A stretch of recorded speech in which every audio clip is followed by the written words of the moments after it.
RDC-Rwanda. Un accord inédit signé à Washington sous l'égide de Marco Rubio à RDC. Bienvenue sur votre chaîne info du jour TV. Washington, 25 avril 2025. La République démocratique du Congo, RDC, et le Rwanda ont franchi un cap décisif ce vendredi en signant à Washington une déclaration conjointe en faveur de la paix et de la coopération économique. Cette initiative diplomatique, orchestrée par le secrétaire d'État américain Marco Rubio, marque un tournant majeur dans les relations tendues entre les deux pays voisins. Une déclaration de principe pour la paix et la stabilité.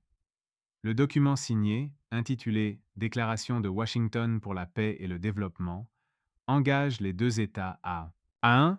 Cesser immédiatement tout soutien à des groupes armés actifs dans l'est de la RDC. 2. Collaborer à l'élaboration d'un traité de paix formel d'ici le 2 mai 2025. 3. Mettre en place un mécanisme conjoint de surveillance sécuritaire avec des observateurs internationaux pour surveiller les mouvements des groupes armés. 4. Lancer des projets transfrontaliers de développement économique, notamment dans les domaines des infrastructures et de l'exploitation minière. 5.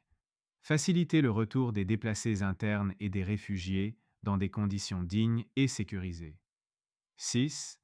Renforcer la coopération judiciaire dans la lutte contre les crimes transnationaux, dont le trafic de minerais, les violences sexuelles et le recrutement d'enfants soldats. Une médiation soutenue par Washington.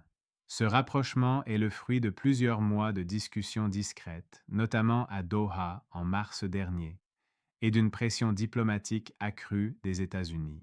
En plus de l'aspect sécuritaire, l'accord a également une dimension économique stratégique.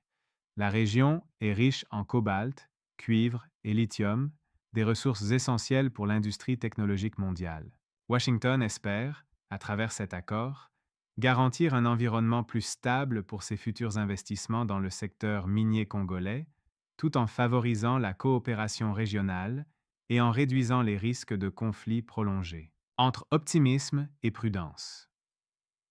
L'accueil de l'accord est globalement positif, bien que teinté de prudence.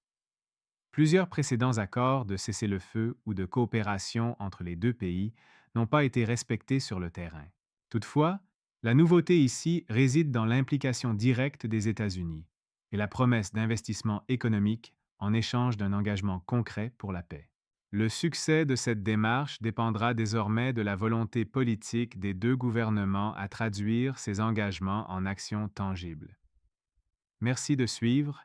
Abonnez-vous sur votre chaîne info du jour TV pour être mieux informé sur la RDC et le monde